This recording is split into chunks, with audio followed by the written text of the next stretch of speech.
280 SL 1970. We're back on this second video, first video, second. I think this is the second, not third video. And looking for leaks. In the first video, I explained with the UV light the leak that I found down there. Supposedly had R12 in it, but I just tested it and it came out with high air content. Now I have pressure in the system, so I said, okay, maybe this one's not telling the truth. When I get funny readings, I put second redundant back. I got high air content, but yet we have pressure in the system.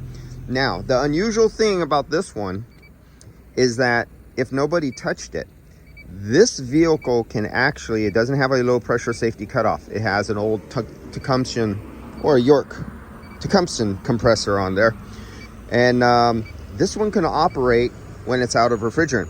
So if the leak is on the low side, and it doesn't even have to be on the low side, it could be on the high side, but especially if the leak is on the low side, this particular AC system will still operate the compressor. And if it, especially if it's on the suction side, it will pull in air into the system, because that's a pump. That's just like your air compressor pump it's operating like now. It can pull in air and circulate air in the system. And these things are heavy duty, they're robust, they can take abusing. They're actually used as air pumps on tow trucks years ago. They would use this particular compressor as a physical air compressor on a tow truck mounted to the engine to fill up a tank, to fill tires and stuff like that. That's how durable this compressor is. So I have high air content, no refrigerant content. So what happened?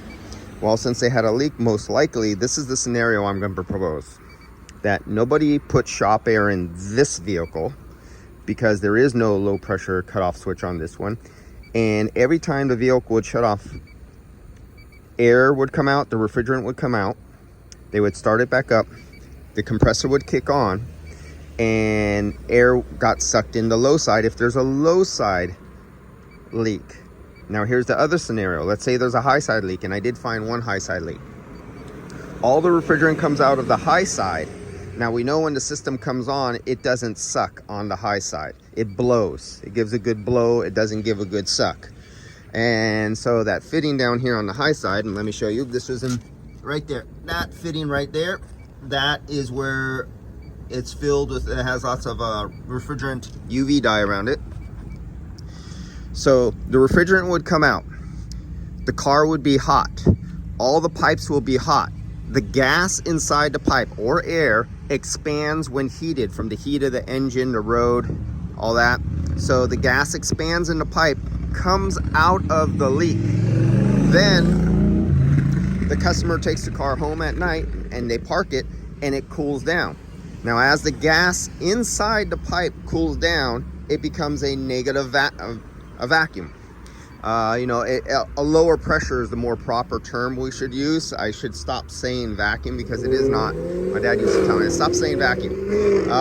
It's a lower pressure than ambient, a 14.7 psi, because the gas inside the system has reduced in temperature, thus reducing in pressure. So now that leak on the high side overnight pulls just a little bit outside ambient air and mixed it with the remaining refrigerant in the system. The next day, the customer turns it on, drives around, the compressor's operating. Even though that's on the high side, it's now pushing air out of the high side fitting that's leaking, and the low side is going into a deep vacuum. It's under a vacuum, less air. Air is being pushed out, the system is going under a vacuum on the low side. The customer shuts off the vehicle, there is now less mass of air that is under a vacuum in the system, and as it cools again, that leak, ambient air that's just oxygen and nitrogen, gets sucked into the system, and it keeps repeating this. So now I'm testing it right now. This came from a radiator and air conditioning repair shop. They put new hoses, it did an expansion valve, supposedly a new condenser, which I doubt, but maybe there's some wording, a misunderstanding or something like that. I'm not sure there yet. But so the system got diluted out of refrigerant and got completely replaced by dilution through multiple days of on and off and expansion and contraction air through a leak, to the point where I'm only picking up air. So I'll stop right there. There's going to be another video, and what I'm going to do is I'm going to put high pressure nitrogen and go around with this thing and look for some leaks using high pressure nitrogen. So come back on the third video, and other than that obvious leak down there I seen in the first video using the UV light I showed you, we're going to go see if we can find some leaks under high pressure using nitrogen. All right, I'll see you guys. Be back.